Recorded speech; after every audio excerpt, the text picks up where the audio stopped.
ছেড়ে যাওয়া মারামারি কাটাকাটির জন্য আছে কিন্তু আমাদের দুই ভাই ভাবি, যেমন লায়লা আর মামুন দিদি। যাই হোক, এদের নাকি ঈদের মধ্যে বিচ্ছেদ হয়ে গেছে।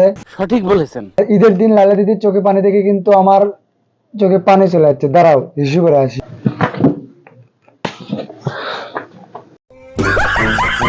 Hello hello, microphone check. Hello hello hello, microphone ঠিক আছে। চলো যাই, ভিডিওটা শুরু করি।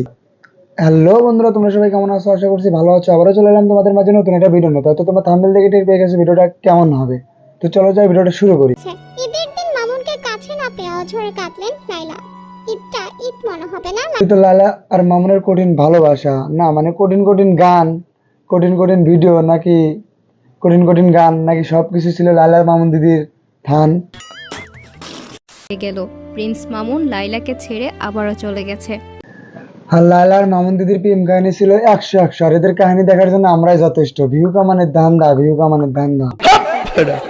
ঈদের দিন মামুনকে কাছে না পেয়ে অঝরে কাঁদলেন লাইলা। ঈদটা ঈদ মনে হবে না। দেখো লায়লা দিদি, তুমি আসলেই কিন্তু এভাবে কান্না করো না, কারণ এভাবে কান্না দেখলে আমার যেমন হয়, তোমার জামাই হিসেবে আমি সান্ত্বনা দিই। মনে হবে না লাইলার কাছে বরাবর মতো। আর আসলে প্রিন্স মামুন যাই করুক আর তাই করুক না কেন, তোমার সাথে রিলেশন করার কিন্তু প্রধান যে কারণ, সেটা হলো তোমার টাকা। আর তোমার এটা বোঝা উচিত ছিল, বাট তুমি তো বোঝো নাই। তুমি চিনছো কি যে তার ভালোবাসা।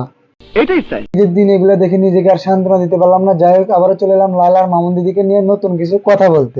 হ্যালো বন্ধুরা, তো আজকে ভিডিওটা এই পর্যন্ত। যদি ভিডিওটা ভালো লেগে থাকে তাহলে ফেসবুক পেজটা ফলো করবে এবং ইউটিউব চ্যানেলটা সাবস্ক্রাইব করে দেবে। বিদায় বন্ধুরা।